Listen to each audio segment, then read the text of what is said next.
تو آپ کو کام کرنا پڑے گا، ان کے ساتھ کچن میں ٹھہریے اور کام میں ان کا ہاتھ بٹائیے. کیونکہ نبی کریم صلی اللہ علیہ وسلم کے تعلق سے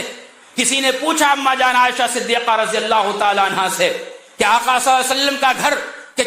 کا مزاج، ان کا عمل گھر کے اندر کیسا رہا کرتا تھا.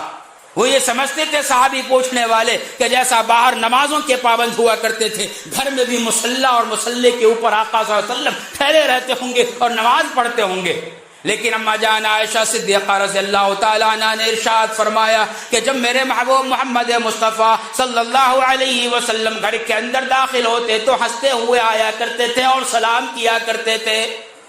پھر اس کے بعد جب گھر میں آتے، جب میں کوئی کام کرتی کیا کرتی تو اس کام کے اندر وہ ہاتھ بٹاتے، حتیٰ کہ یہاں تک کہ اگر روٹی پکانے کی نوبت آ جاتی تو آقا صلی اللہ علیہ وسلم اپنے ہاتھ سے آٹا کو گوندھا کرتے تھے.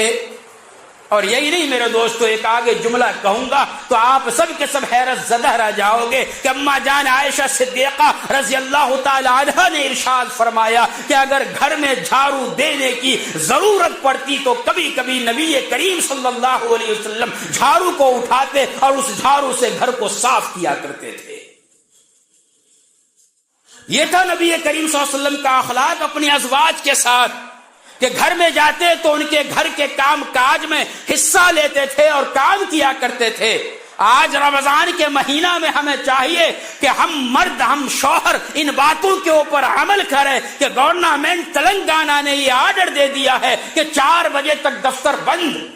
پھر آپ گھر میں آتے آتے آپ کو عصر کا ٹائم ہوگا، عصر کی نماز پڑھیے، گھر میں جائیے، جو بھی افطار وغیرہ کی تیاری ہے گھر کی خاتون کے ساتھ آپ مل کر کے اس کام کو کیجیے. جب مل کے کریں گے ایک دونوں کی محبت ایک دوسرے کے دل کے اندر اور زیادہ بڑھے گی، اور پھر اس کے بعد جب یہ کام کریں گے اس کا کام نمٹ جائے گا. ورنہ جب وہ اکیلی کام کرتی ہے، سیرن کی آواز آ رہی ہے، اما آؤ افطار کر لو، اجی رکو ابھی یہ کرنا ہے ابھی وہ کرنا ہے، وہ افطار ٹائم پہ نہیں کر پا رہی. جبکہ نبی کریم صلی اللہ علیہ وسلم کا یہ حکم ہے کہ جب تم روزہ رکھو تو افطار تمہیں وقت پہ کرنا ہے، اس کے اندر تاخیر نہ کرو.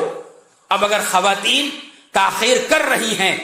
تو نبی کریم صلی اللہ علیہ وسلم کی اس حدیث کی اگر مخالفت ہو رہی ہے تو گھر کے مرد حضرات یہ سوچیں کہ آخر کیوں ہو رہی ہے.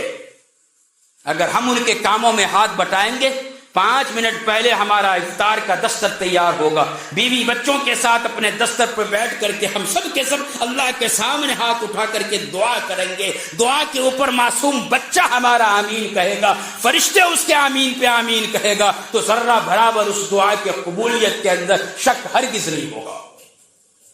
اللہ عمل کی توفیق عطا